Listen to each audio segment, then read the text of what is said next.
Make some noise for How to Be a Confident Streamer. You are. Thanks. The streamer is with an asterisk because my beautiful guests here today aren't necessarily all streamers. We should probably introduce them and we can talk about that. First up is Becky Frost from Special Effects. Becky Frost. Hi everyone. Where did you get that picture? You told me to get one from your Instagram. Damn it. I'm Becky, I'm from Special Effects. We are the gamers charity. We make and modify controllers and software for people with physical disabilities so they can play. I stream a bit. So I'm here to talk about how to stream, although you are maybe not the most confident person in the world.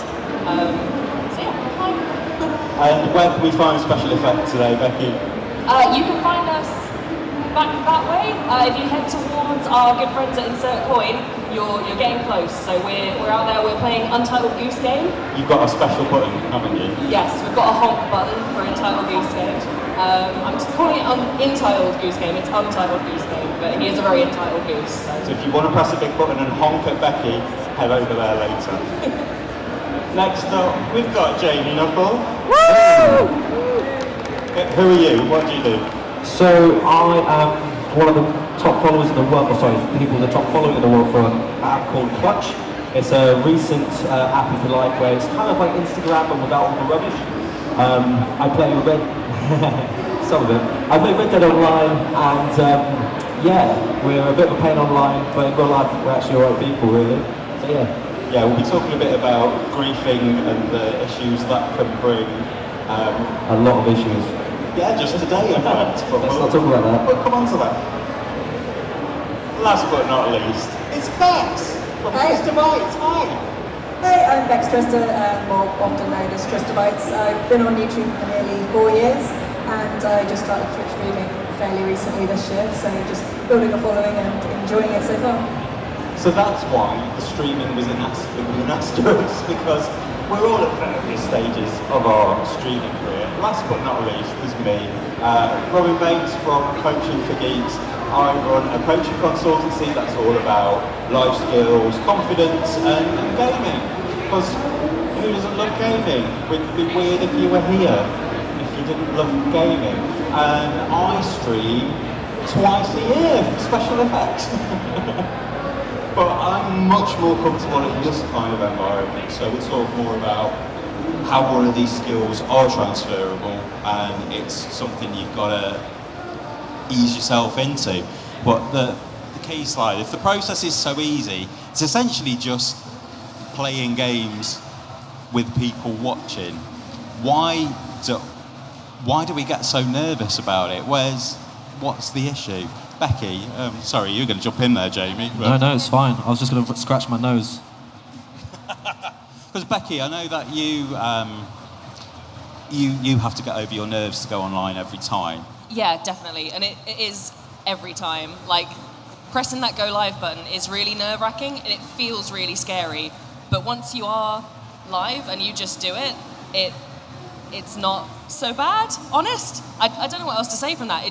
It does feel scary. You're putting yourself out there, and I think the best thing to remember is that you're going to be putting yourself out there, but you're putting yourself out there to people that you probably know because you've tweeted about it maybe and said, I'm going live, come and join me, it's my first ever stream, which is definitely what I did. And it was like a load of my mates from work that came in and said, oh my God, you're streaming. And then I didn't know what to do. And it's just, it feels really scary, but it's one of those sort of rites of passage almost that you have to just sort of take a deep breath and just do. And it's never going to be as bad as you think, I think is the one bit of advice I can give. First time's the worst, right? How about you? What was your first time like, Bex? I like the way you just look at me to use the really dodgy segue to the next person. Thank you for that, I appreciate that. For me, Twitch streaming was quite interesting. Feedback. Because I'd been doing YouTube for so long, and because I'd done some on-stage work as well for work, because I'm a graphic designer first, so I'd done some presenting in a business-to-business kind of environment, and I was quite surprised how nervous I was the first time I had to hit that terrifying go live button, because I thought this will be easier. because you're just there in your own environment. You're playing games. I mean, I started off by just streaming, just chatting and just talking. I thought before I start worrying about trying to add all these extra things and more technology, I'd start with just talking to my audience and seeing how that went. And I was just amazed how scary that first time was, because you can't see anyone. If you're dealing with YouTube videos, you're kind of you're doing the performance, you're editing it, you're putting it up there, and you're getting those reactions at a very delayed feedback response. And then when you're doing something live on a stage, you can see the audience. If you tell a joke and it's rubbish, nobody laughs, and you know to adjust, and you can kind of play off of that. But because you've got just this text feedback coming, and you don't necessarily know how many people are watching, and you've got no idea if any of them are laughing or if they're typing LOL really sarcastically. And I found that a very, very different process. But the more times you do it, it just becomes second nature, and you just learn how to adapt and how to read your audience and things like that. So yeah, I've been doing it 2-3 times a week now on Twitch for however many months, I've lost track. And it gets less scarier each time, but there is always that element of what if the computer explodes and what if I'm not funny? What if the computer did explode? Yeah, I mean, the computer does explode and take over the world sometimes, but it's fine. I called it Skynet for a reason. And that's why I prefer this kind of environment. You get that direct feedback. I mean, we're looking out.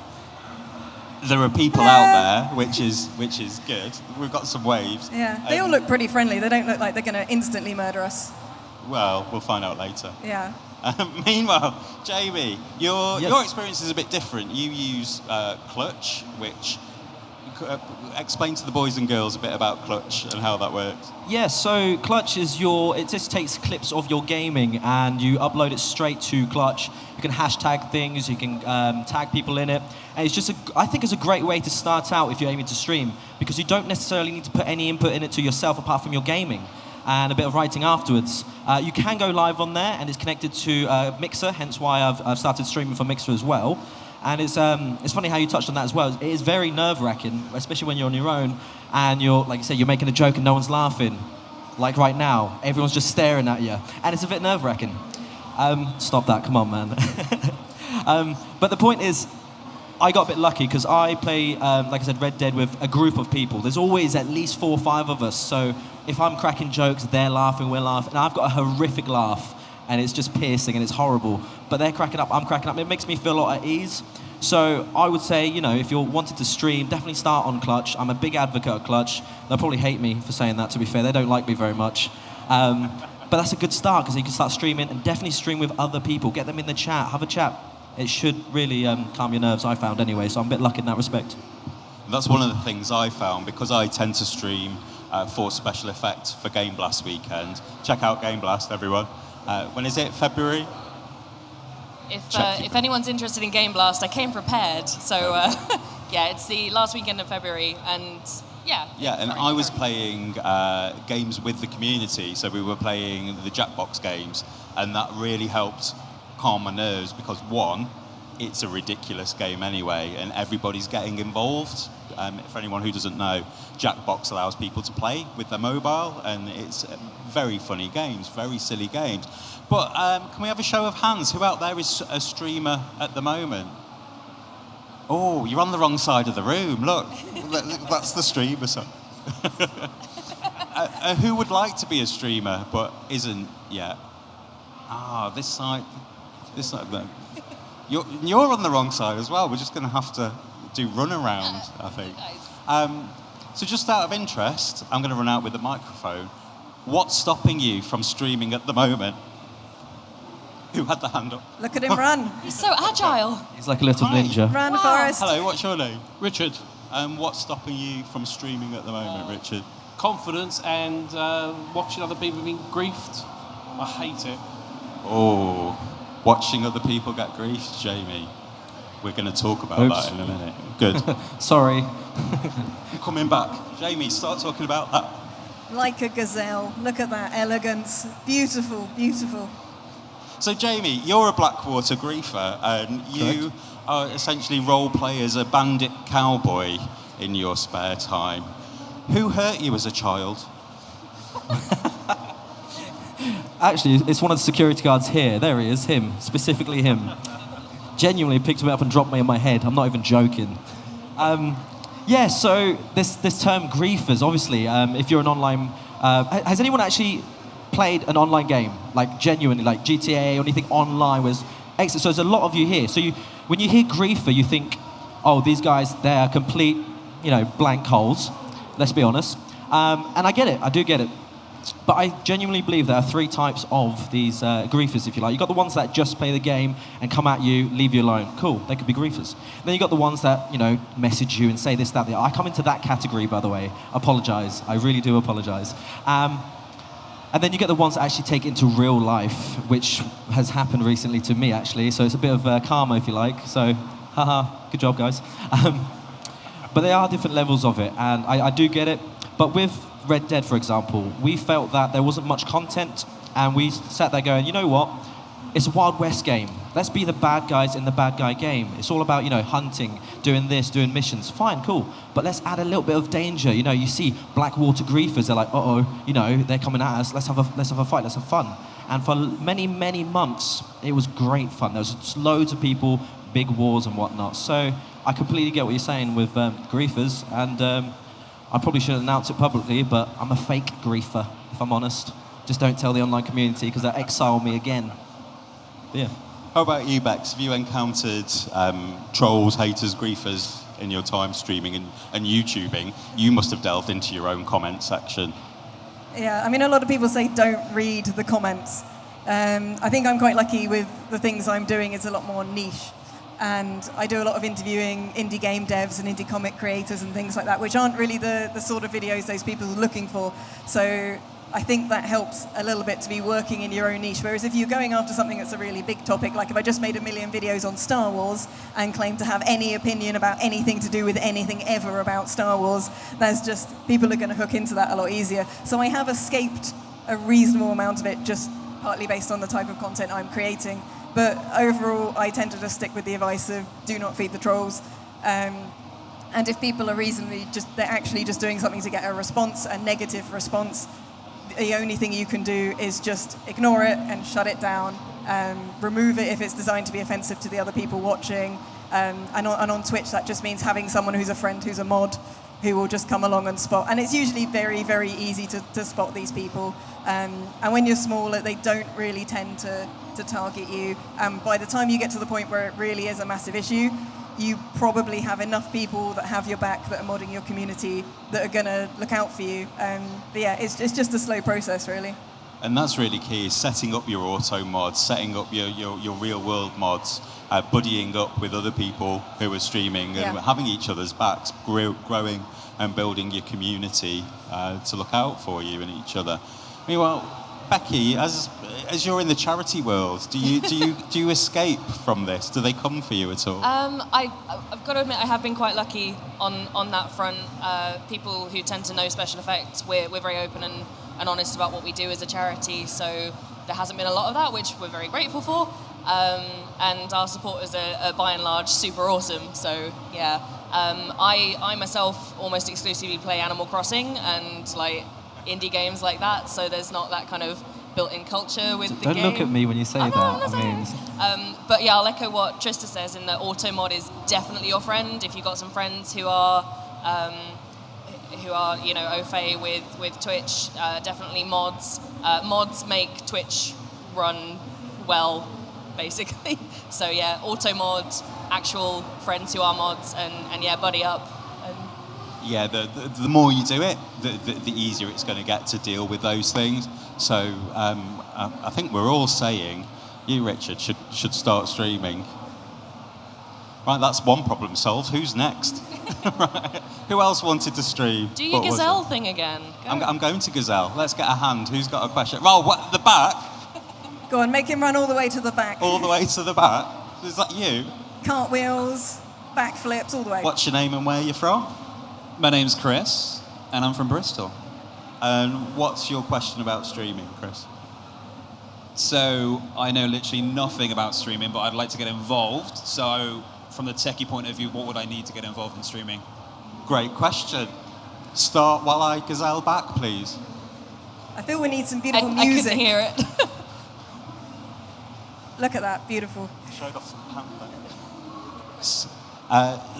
We've not streaming at all at the moment. Doesn't know where to begin in terms of tech. Where do you begin with your kit?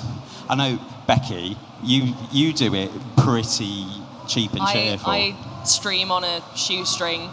So I started out with Slobs, which is Streamlabs OBS, which is probably one of the easiest. If I can do it, anyone can.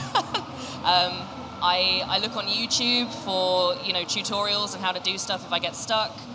There's always someone out there to ask advice of as well. Like if you go to Twitter, mstreams of Fremily, she's got an amazing thread of advice for new streamers. It's brilliant. I've relied on that so many times. And yeah, I mean, webcam and slobs and you're away basically from a very basic point of view, and then you can add to it with decent cameras, stream decks, that kind of thing. But you don't need all that stuff to get started. I've just got like a desk lamp facing the wall, like bouncing back light from the white wall, and like tin cans just around the room. Like, yeah, it's you can do it on a budget. I do it with just my PS4. You can see my kitchen behind me. It's so low tech. Apple headphones in, play the game. You can see my face, and I've got my team from Coaching for Geeks responding to the questions, going, "Oi, Robin, answer this question." But your setup is a little bit fancier. We can see, oh, nice camera. Yeah, I tend to approach things in a sort of go big or go home kind of way, and it's sort of like someone in January that says, I'm going to go to the gym, and they buy all of the kits, and then they realise they're not actually going to go to the gym, and this was all just a waste of money, and they've just basically bought some nice exercise things they then hang their washing on, and none of it gets used. So I kind of went down this road of, I need everything, and I bought quite a lot of stuff, and actually when I look at it now, and especially like the last couple of weeks I haven't been home, and I've been streaming from my laptop with my my mic, and I use a mic which is called a Zoom H1, which I use on my computer for streaming, but I also bring it out to events like this to film the audio for videos. So I thought, okay, this mic does both, and I've got a webcam and my regular camera and the laptop, and for doing the just chatting or doing some of the retro games, that's actually all I need. And then I look at all the stuff I have at home and sort of go, I'm actually managing to do this on a third of the kit I bought.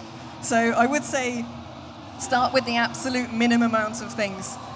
See if you can get or borrow a webcam off someone. See if you can get a reasonably decent mic you could also use for something else or share with someone else. And just see if the kit you've got will work. And from that point on, I just try and improve something every week or every month.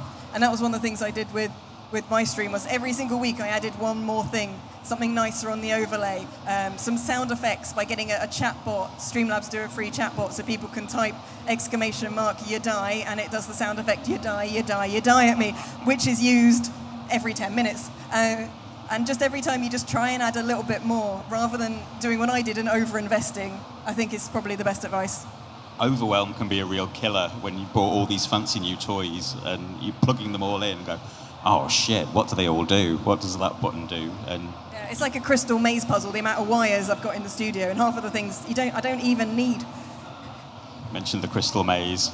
If you're around tomorrow at 4 o'clock, do join us on the cosplay stage where we'll be playing video games in real life. But that's not what this is about. No, and I'm already traumatized just thinking about tomorrow. Well, how about your kit? Is it different because you're not doing it live? You have an opportunity to edit and upload and trim? Yeah, so with Clutch, like I said, it's literally just an app. That's all it is. You just clip and upload, and away you go, really. It's a great way to start. Even with the mixer itself, I've linked that to my Xbox, linked that to my Clutch as well itself. Click on a button to go live, and that goes live. Your mixer goes live. Anybody on either can start watching you, and I don't actually have a webcam, mainly because I'm poor, but I just don't have a webcam. And I think that's okay to start off with. You're just sitting there having a good time. I think people tend to try and at least focus on the game more than my face, which is great, especially in the industry, shall we say, that I'm in for streaming. So yeah, I don't think you need anything to start off with, definitely not. Just log in, have a go, and you can add me, and we'll stream together. Definitely. Danger zone. Yeah, I just do it with my PS4. It's plug and play, click a button and go. But with all the time that you've spent streaming, we've all overcome that initial, I like to call it nervous excitement rather than fear. That helps change it into a different context and make it more like, oh, I'm going to be streaming rather than, oh shit, I'm going to be streaming. Have you had any hilarious disasters whilst you were streaming? And how did you overcome them? I'm looking at Becky mostly. Maybe. So I normally stream to about 15 to 20 people max. I have a small but perfectly formed community, and they're all great, and I love them. The one time that I got raided, I was raided by some streamers called Fremily, and that was about 100 people coming into my stream. It was a few more, but about 100 stayed. And it was exactly the moment that I died in game. I was playing No Man's Sky, and I was like, oh, this is going really well. I haven't even died yet. Death. So I was really focused on that. Didn't notice like 100 people coming in, and yeah, was a bit taken aback by that. But how did you react to that when you went, oh shit, I'm dead, and oh shit, there's 100 people here? Sorry, I'll stop swearing. There's 100 people here. I said different words. Yeah, I believe we're allowed one C-bomb. After I'd finished my tirade of oh no, I've just died.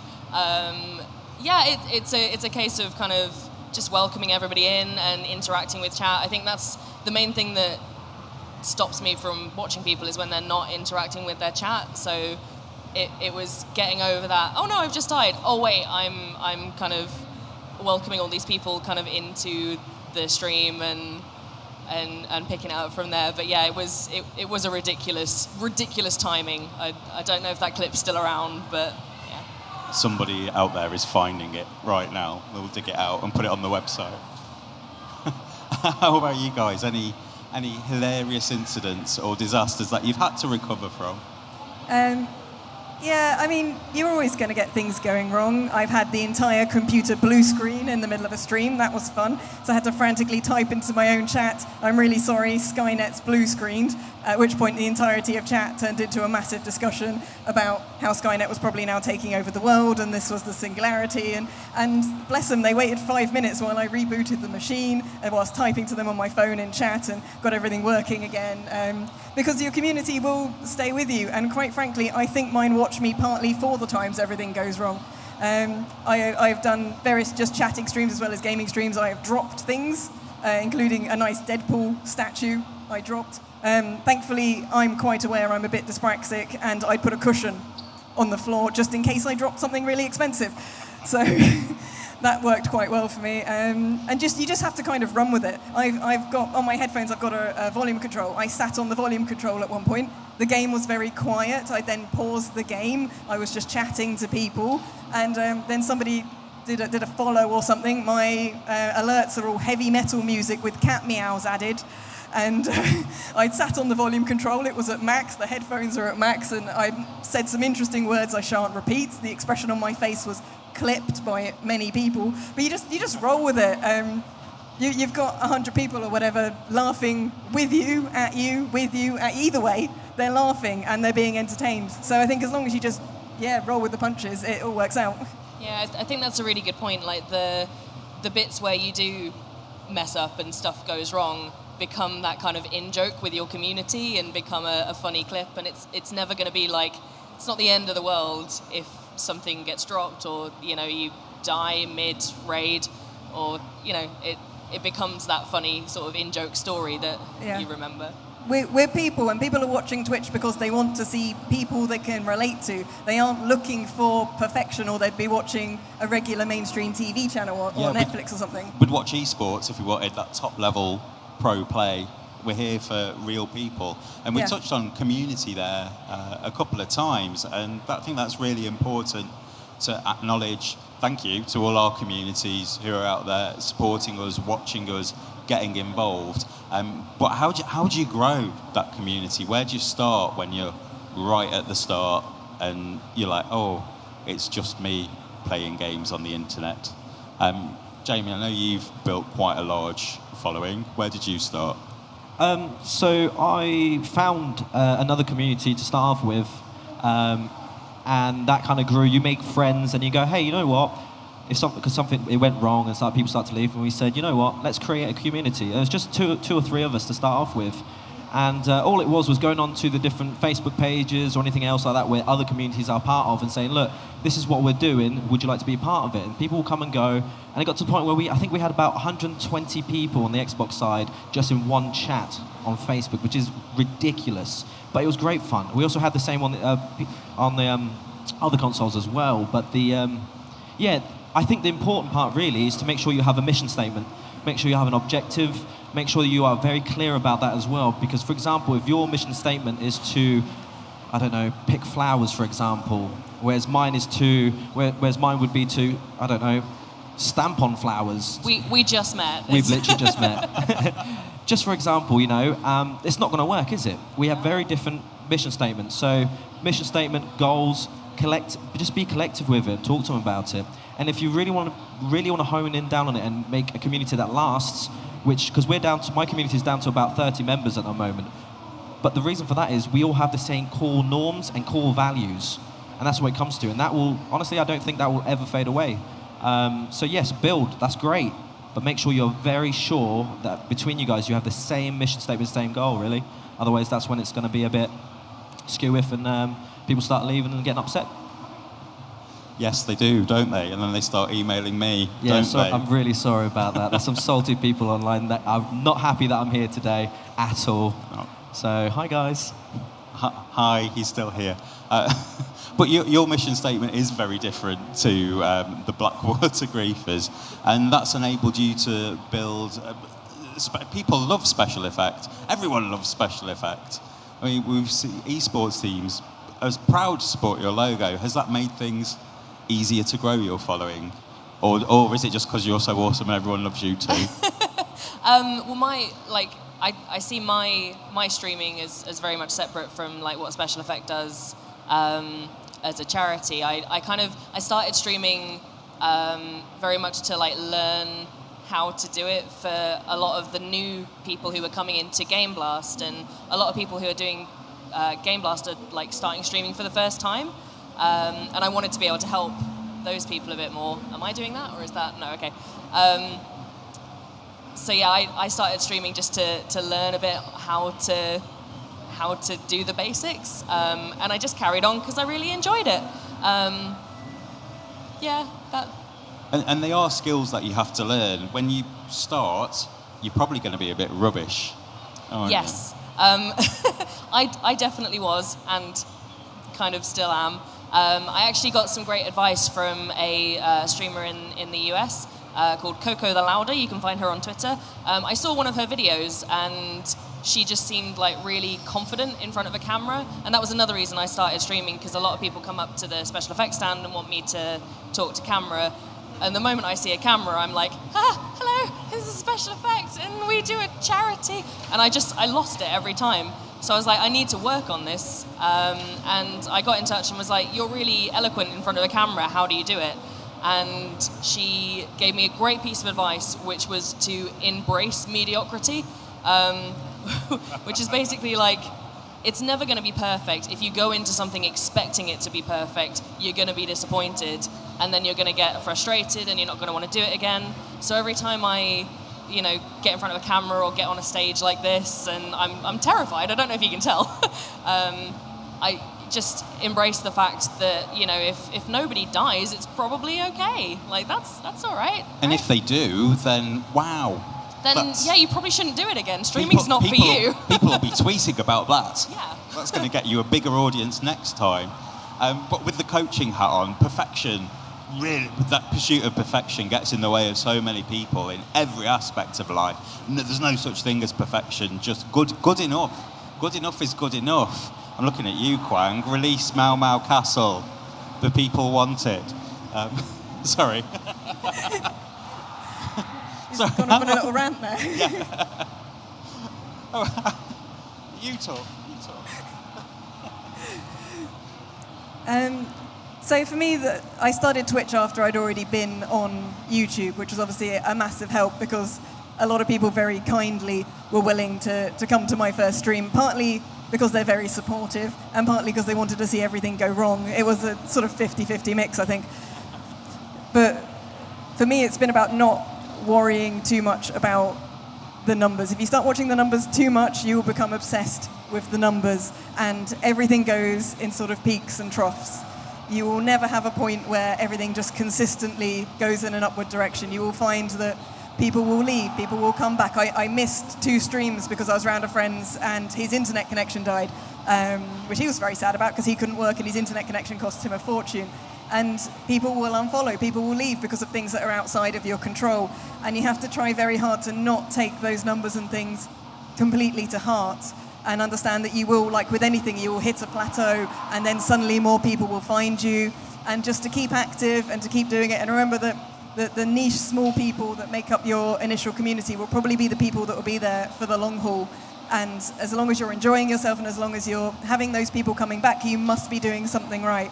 People look at figures for things on YouTube and say, if you're not getting 1 million views, you're rubbish. If your Twitch stream's only got 6, 7, 8, 20, 30, 100, 300, 400 people, you're not doing very well. But imagine if you were in your living room and that many people wanted to walk in the house and watch you play a game and spend time with you. It's a lot of people. It isn't an insignificant number just because it's typed out. So just, keep going, keep building. I would run out the back door screaming. Well, yeah, you could do that. Depends if they're holding pitchforks. Not this time. But it's the same with growing any sort of audience. You only want the people there that like your content, that want to be there. Otherwise, it's kind of a waste of time having them. So there's going to be natural ebb and flow and attrition. And people do die in real life and aren't going to come back. People do move to another country. People go to prison. I was going to say people just don't happen to watch the next game you're streaming, or people have gone on holiday. I took this to a dark place, and I'm really sorry for that. What have I done? It's got very real all of a sudden. Well, that's what we're here for. We're to tell the ladies and gentlemen. Bringing this existential dread to Twitch streaming. Yeah, why not? That's what I'm here for. Then they become my clients and we fix it. No.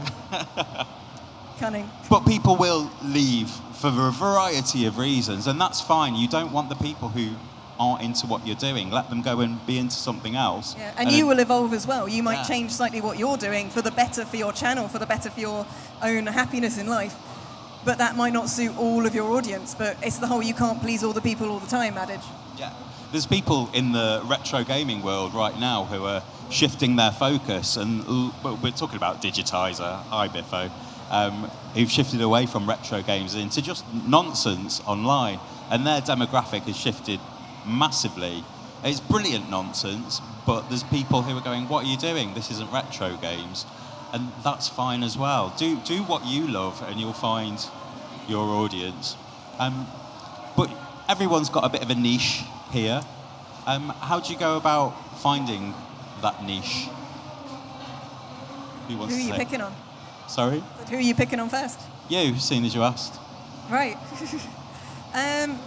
I didn't mean to become a content creator at all, so I didn't set out initially with a niche in mind. I intended on making 3 or 4 YouTube videos to show or to learn the skills, to learn how to talk on microphone, to learn how to be on camera, to learn how to edit, simply with the idea of it being a bit of a show reel, and then I'd go and work on other people's YouTube channels and go and present things. It turned out that out of 1 million people who say they're going to do a YouTube channel and they'd like to hire you to present, approximately 1% of them actually go on to make a YouTube channel. So nearly 4 years later, I'm still accidentally running a YouTube channel. And because of that, I've sort of naturally fallen into some things that interest me. And coming to events and meeting everyone at the gaming events, I realised the thing that most interested me was the indie games and realising how those are made. So I started doing interviews, and there wasn't really a plan. I've kind of just letting it evolve naturally in the direction it wants to go with the opportunities that present. I think if you want to build a massive audience and you want to become a massive success at this, then having a game plan and having as specific a niche as humanly possible and being as consistent as possible is the way forward. But for me, I'm as 4 years later, and with the following I have and things, I'm still consider myself to be finding my direction. How about being a cowboy? Where did that come Childhood from? dream? Yeah. Yeah, so... You didn't bring the hat. So, how I fell into it, really, I was just trying to clip videos to slap everywhere and go, hey, look at you, you're rubbish. I'm really bad, by the way, just to let you know. If you watch any, I'm proper bad. And it was just clipping videos going, oh, you're rubbish, no, you're rubbish. And it was a bit of back and forth. And I stumbled across Clutch. And they said, oh, it's really good for clipping videos. I was like, okay, cool, I'll do that. And I didn't actually realise it was posting them for public view. And next thing I knew, I'm on like 4,500 followers sitting there going, right, let me type in Red Dead, and there's maybe 1 or 2 people that have more followers than me, but in the entire world, and it kind of fell into it.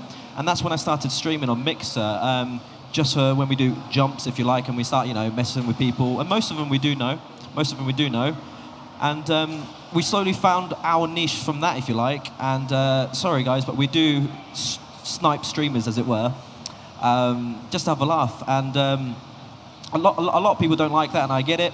But to be fair, a lot of streamers have actually contacted us and said, look, thank you. I was like, what do you mean thank you? We're trying to, upset you. And it's like, no, you've just doubled my viewings because it's a bit of drama. Something's happened. It's a bit of fun. And I was like, I really appreciate that. I really do. And these are the people that understand that not all online holes are in real life holes, if you like. Some are, definitely. I can be. Don't get me wrong, I absolutely can be. But, hey, I'm being honest, I can be. Everyone can be, come on. But the point is, yeah, find your niche, and that's fine. And it could be controversial as you want it to be. Just be careful, because there's a lot of people out there that will just want to take it into your real life and hurt you, to be honest. Be it your reputation or anything like that. And that's part of the trade, if you like. So find your niche, and if it's controversial, be careful. Meanwhile, in the less controversial end of the category, sailing the Sea of Thieves quite a lot. Yeah, I kind of think I'm the opposite end of the spectrum to you guys, because I again started streaming just to kind of learn the ropes and hang out with a small number of people. So I'm not focusing on growing or going for partner or anything like that. So I just kind of play what I feel like that day, and sometimes that's art. I do some painting on stream. Sometimes that's crafting, sometimes that's indie games. Most of the time it's indie games. A lot of the times it's Sea of Thieves. I'm a big Rare fangirl.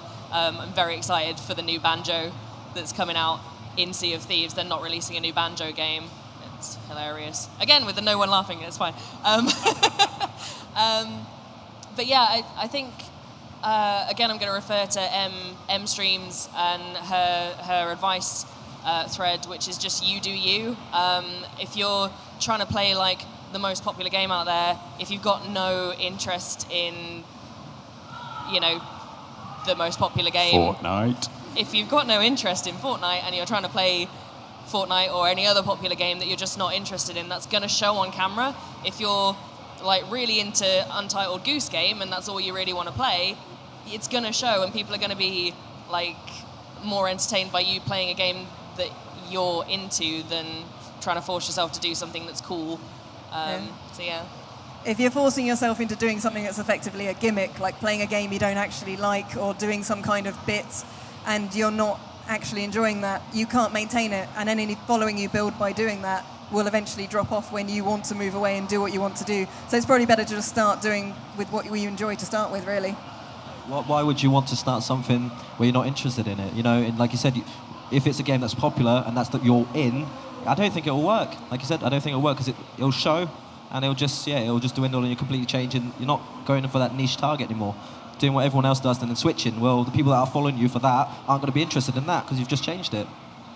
Well, people come in with a strategy. It's like, these are the games that are big. These are the games that will make me go big. And we see so many people failing to get that audience, or they get that initial spike and it just drops off. You've got to love what you do.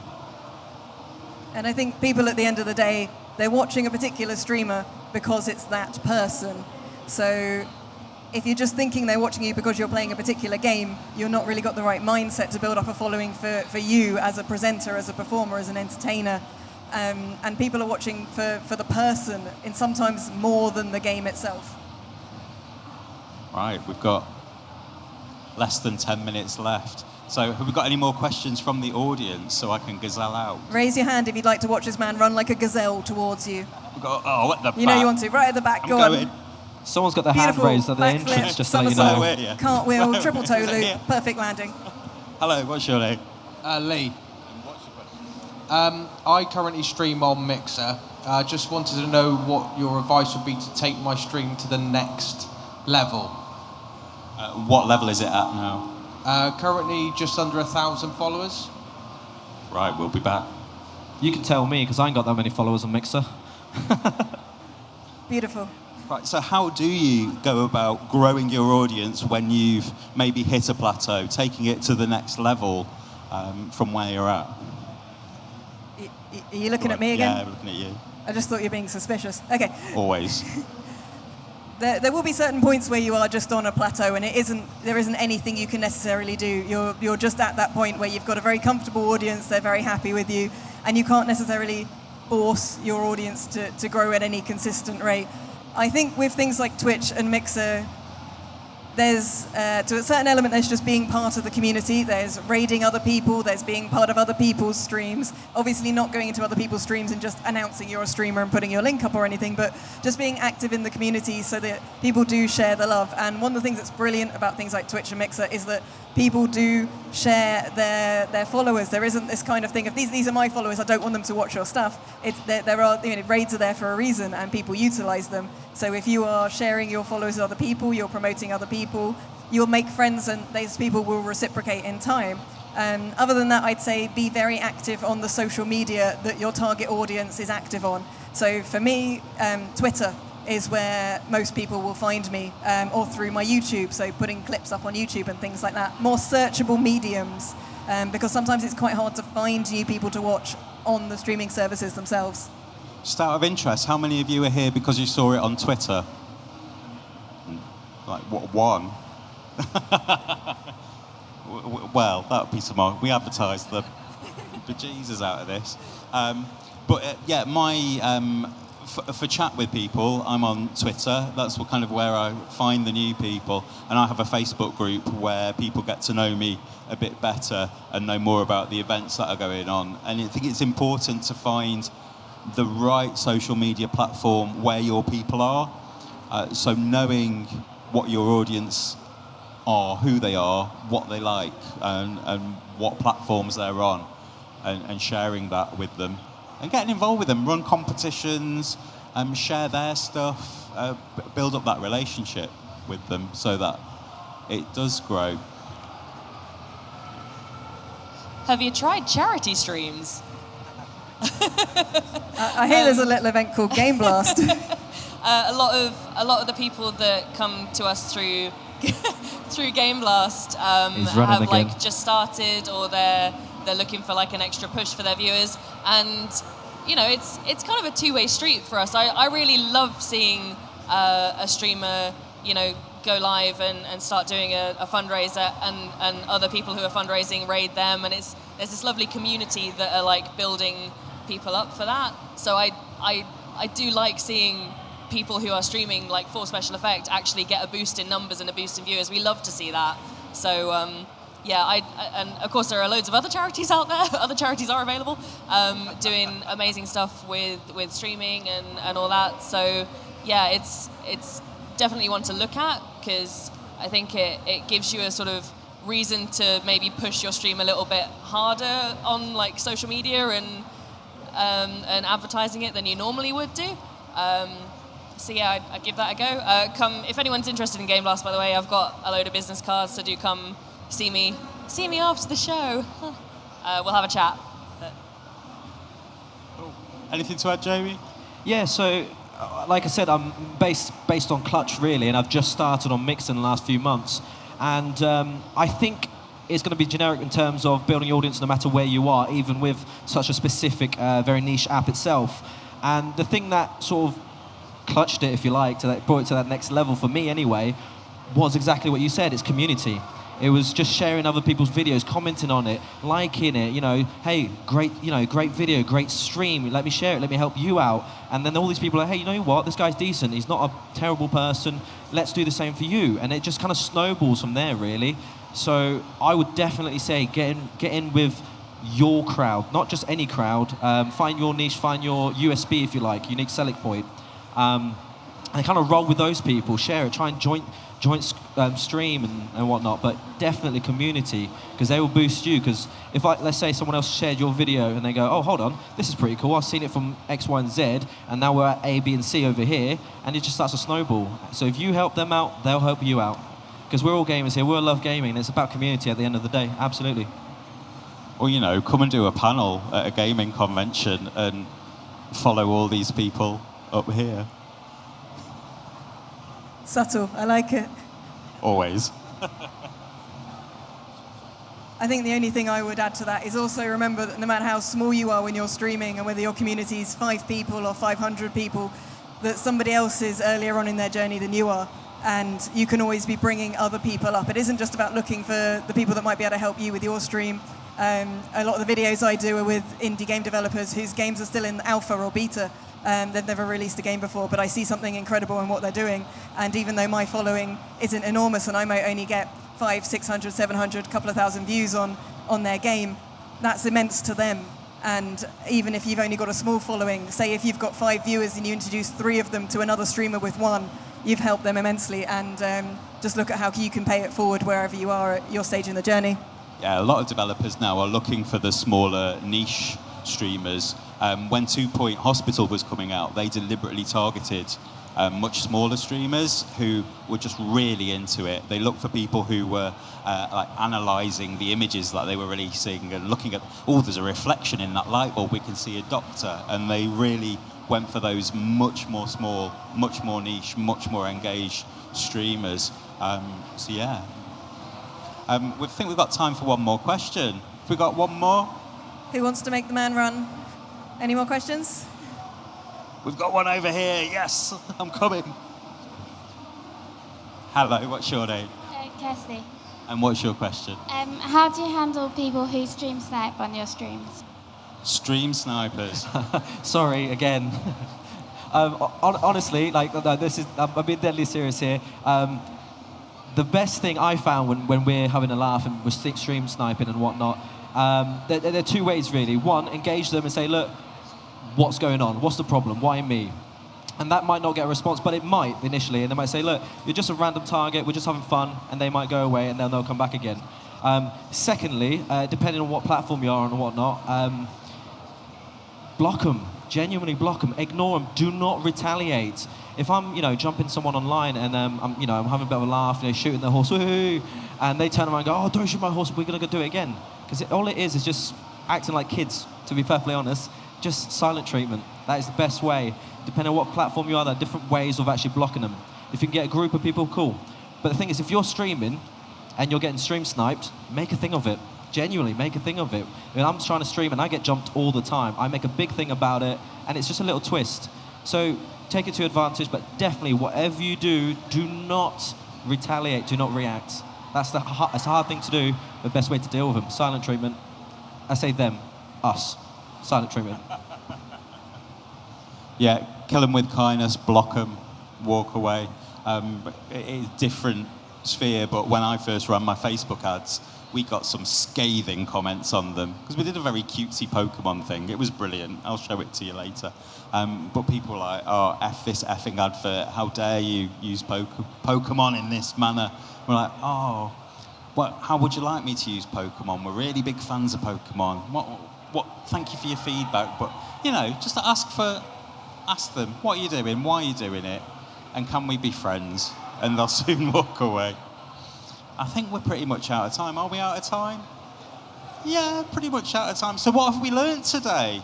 We've learned that you're a terrible person. Role-playing.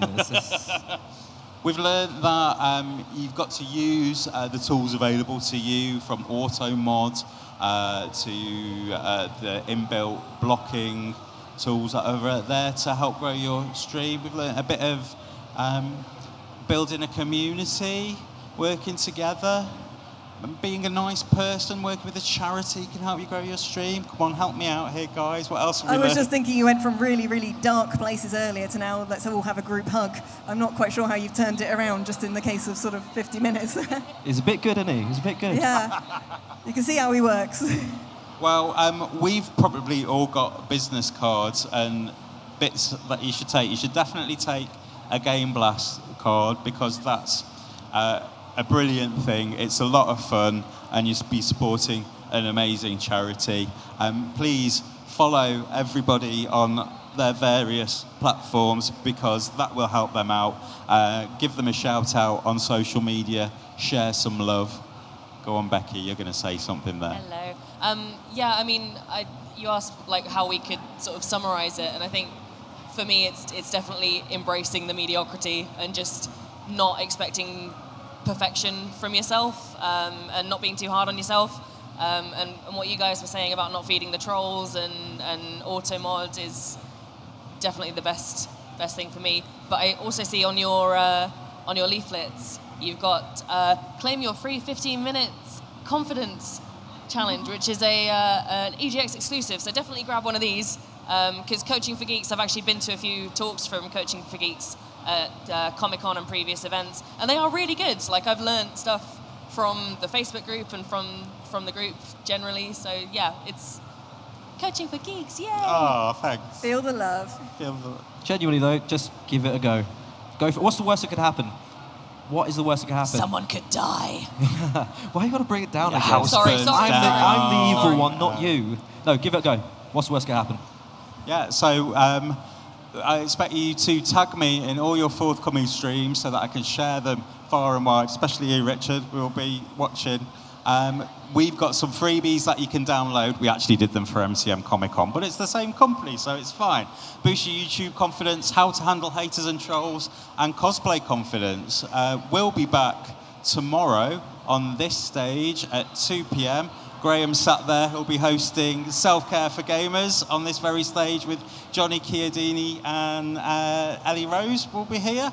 We'll be back at 4 p.m. tomorrow on the cosplay stage, playing video games in real life, which I'm glad to say we have got insurance for. And we'll be back on Sunday doing some other bits, but have an amazing time. Please, huge round of applause for your guests today.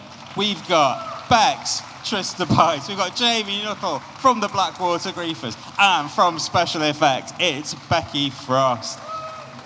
Woo indeed. I've been Robin Bates from Coaching for Geeks. You guys have an amazing EGX, and we'll be just here if you want to talk to us. Cheers. Take care, guys.